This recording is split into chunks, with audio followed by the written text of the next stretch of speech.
everyone, and welcome. So today I'm going to be sharing 5 ideas of things you can write in your journal when you don't know what to write.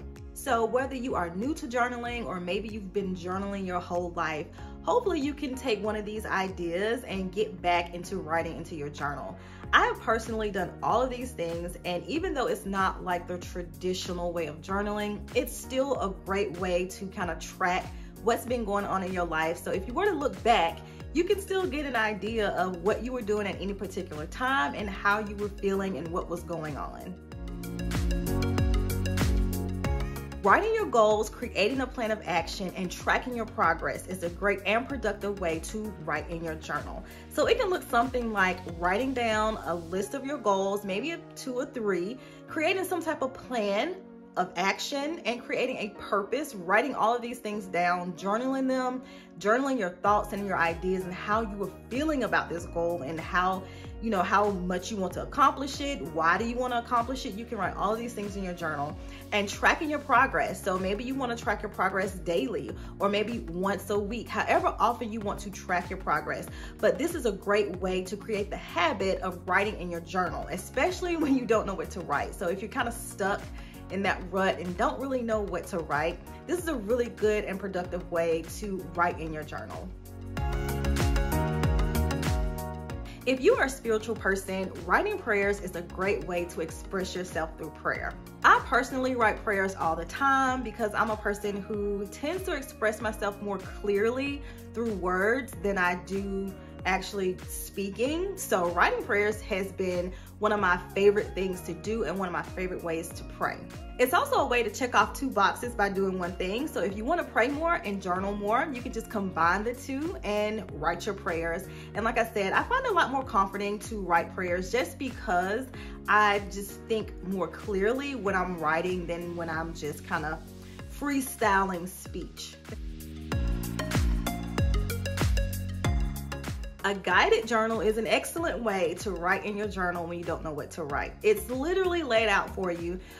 There are so many different kinds of guided journals you can get. There are spiritual ones, some for anxiety, personal development, gratitude. There are just so many different kinds of guided journals you can get. You can also use journal prompts, and they're similar to a guided journal. It's pretty much making a statement or asking you a question and you just write on it. And one thing that I really love about guided journals is that sometimes it provokes you to think a little bit more because you actually have to think about what the question is or what the statement is to write a response. So if you like to be kind of provoked through thought, guided journals is probably a really good option for you. Writing past memories is a really good way because you don't really have to think much.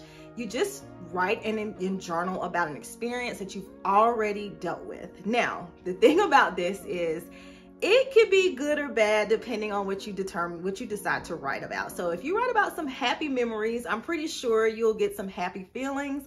But if you kind of journal about things that probably wasn't so great in your life or wasn't so great in your past, it may bring up some negative or maybe some bad or sad emotion. However, I have found that journaling really does help with healing and moving on from things. So if you have some things in your life you haven't really healed from, you haven't really moved away from, journaling could be a really good way to kind of reopen those wounds and those thoughts to start the healing process. So journaling past memories, past experiences is a really good way to start journaling, and this particular tip is a really good way to kind of start healing and moving past certain things that you are still letting creep up into your present. Okay, so last but not least is drawing, sketching, or painting. If you're an artist, this is a great way to express yourself through journaling. I really love art journals. Now, I personally am not an artsy type of person. I can't draw worth anything. I have drawn in my journal and I've made charts and things like that. But as far as like actual like art, I'm not really good at. And I really think art journals are so cool. But if you are a person who can draw or sketch or paint, or even if you can't, even if you just like to draw and you can't, keeping an art journal is still a really good way to get into the habit of journaling when you don't know what to write. I think it's really important to note that it really doesn't matter what method you choose to journal, whether you are writing prayers, whether you're journaling in a traditional way or you have an art journal. It really doesn't matter whatever method you choose, as long as you're comfortable with it. Just take it one day at a time. The more you write, the more you'll get into the habit of journaling, and the less likely you are to not know what to write. Because to be completely honest, if you don't know what to write in your journal, you're probably overthinking it. I'm a person that believes that journaling is a way of free expression. So there's never anything to not say or do, whether you write one word, one sentence, a paragraph, or 5 pages. It doesn't matter. Journaling is just a way of expression, so you do it however you choose.